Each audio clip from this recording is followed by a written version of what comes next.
Happy Sunday evening, friends. I know this is a random time of day to go live. I'm literally in the middle of I just got the boys in bed, of doing the dishes, glamour reel over here. And I was just thinking, I was reading something and I was watching somebody's stories, and then I just kind of got started thinking about this topic, and I decided that I wanted to hop on live and talk about it because if I really feel like if we could change the narrative of this in the weight loss world or the diet world, that it would completely and radically change how people view health. And I am on this quest in 2020 to really evaluate what matters to me in health and fitness, and to make sure that I'm pointing a light towards things that actually matter.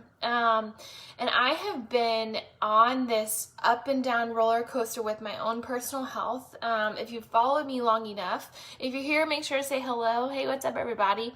If you followed me long enough, you know that last year I got in the best shape of my life. It felt great.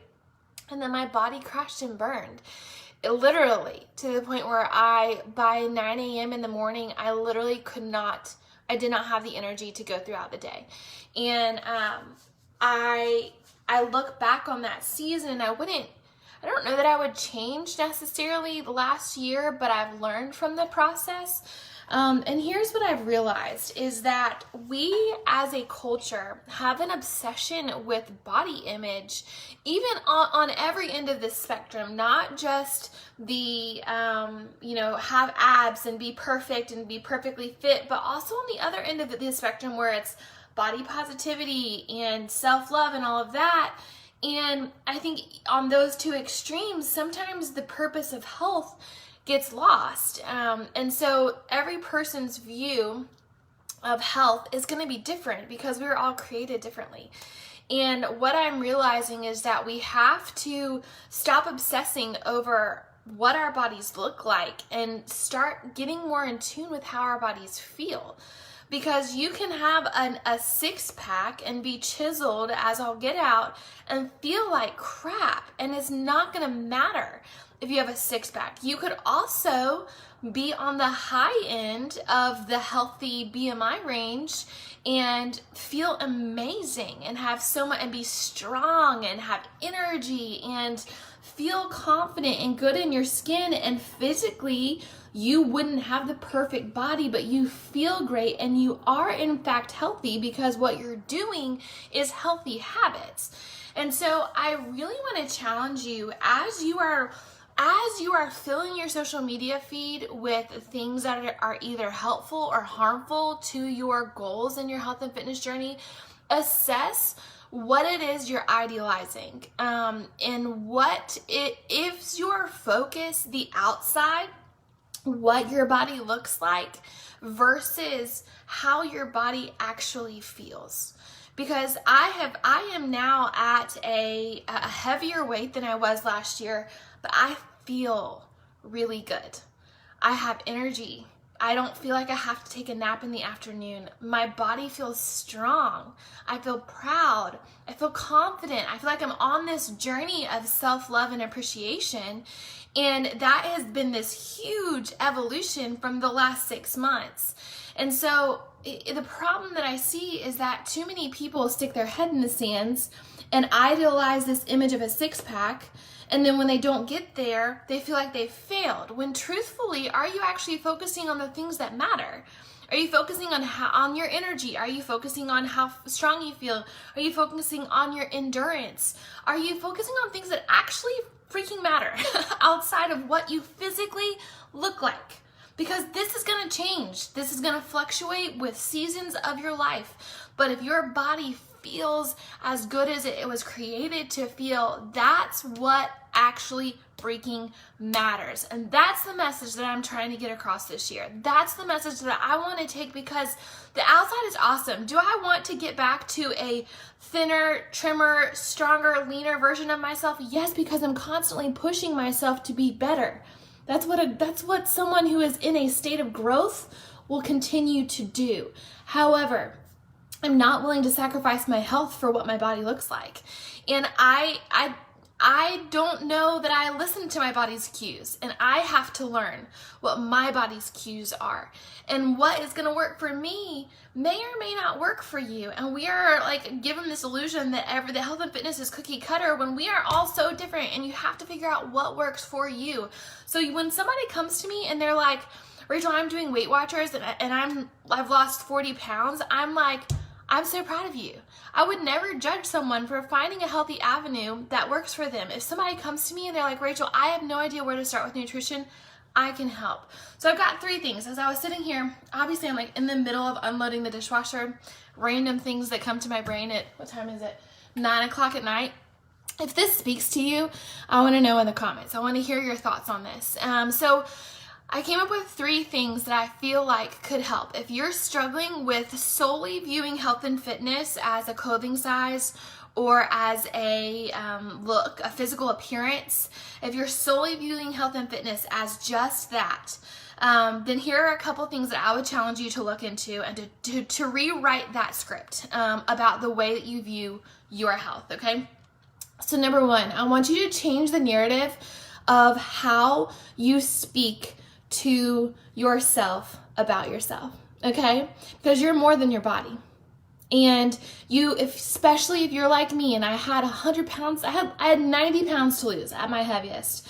And if you're like me and you have something so daunting that you know you're not in a healthy range, that you're not living a healthy lifestyle, and the big picture just feels so immensely overwhelming that it's crippling, I want you to start rewriting the narrative of how you view yourself. I want you to start speaking life. And you look in the mirror, instead of starting to pick apart the things that you don't like, you look in the mirror and you choose one thing that you're grateful for about what your body has given you that day. And you have to start adjusting your mindset around your physical shape because you're more than your body.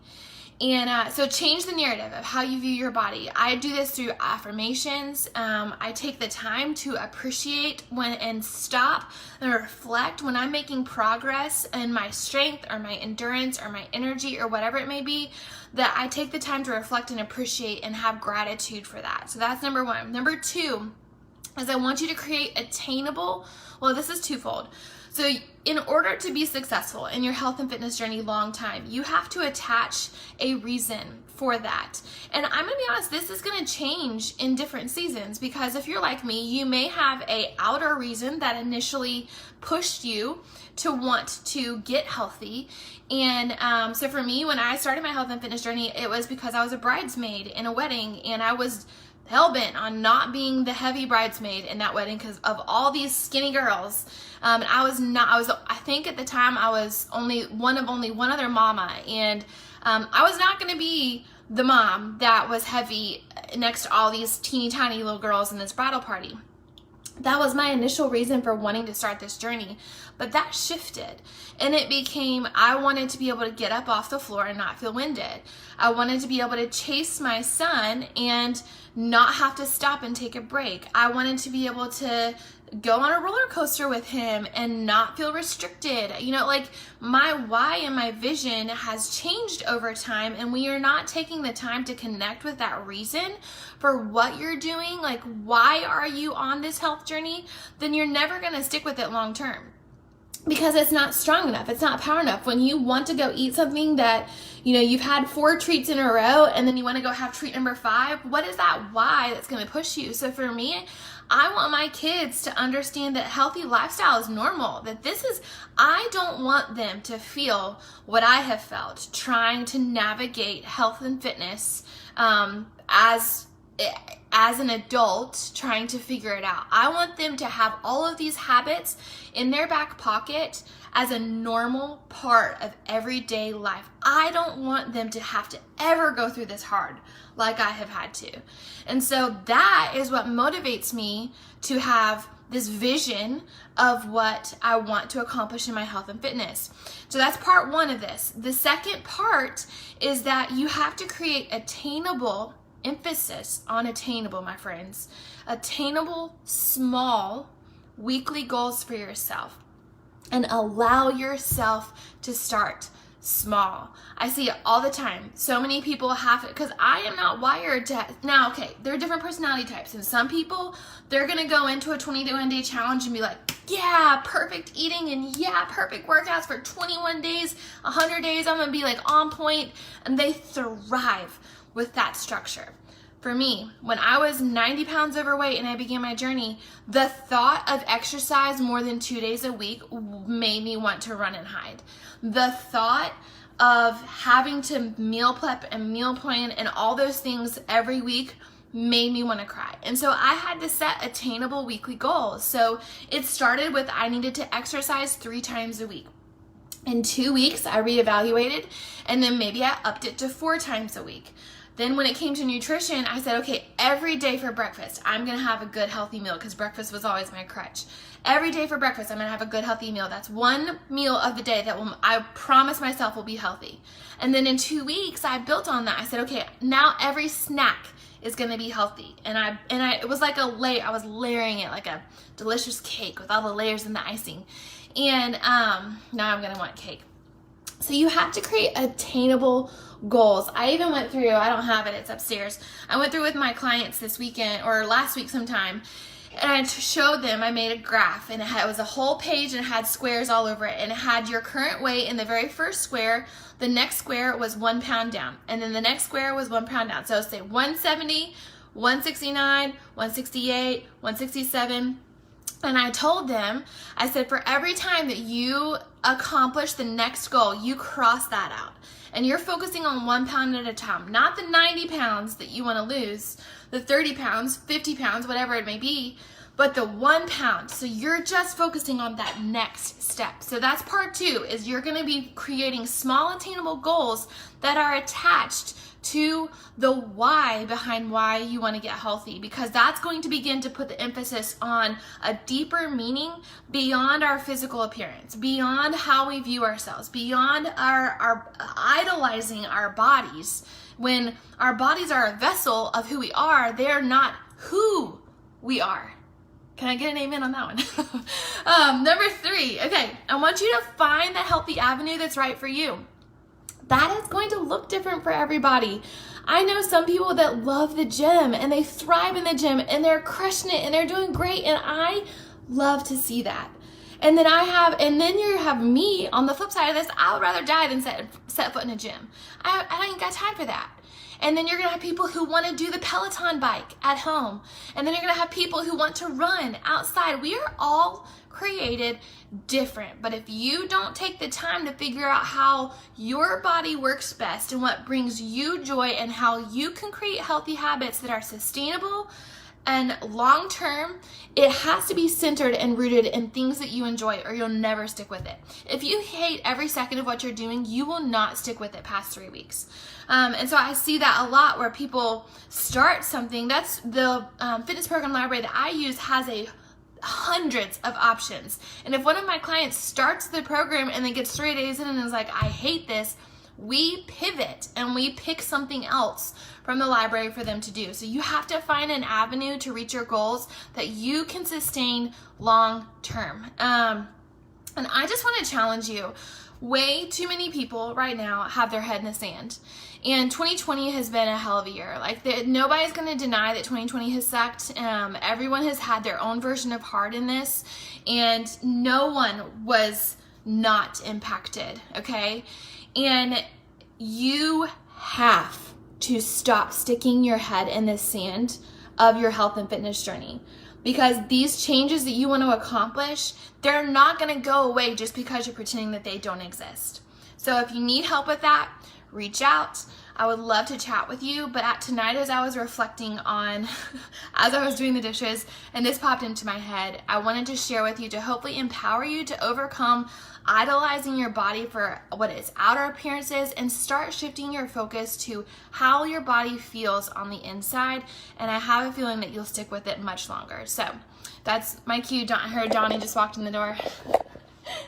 He's finally home for the day, and I'm gonna finish these dishes. But Happy Sunday, you guys. If you need help, reach out. Know that there is no, if you're a previous client and you fell off the wagon, there's no shame in reaching out. If you have been watching me and wondering and curious, you won't know anything until you reach out to me. But I want to hear from you and I want to help. So hopefully this message empowered you and encouraged you to go forward in your week. Oh, we did have a comment. Hold on. Wait, where'd it go? Tiffany said, this is why I love having you as my coach. Oh, that's so sweet. You didn't try to sway my eating plan that was already working for me. Exactly. Okay, exactly, Jackie. Make your outsides match your insides. All right. Love you all, and I'll talk to you soon.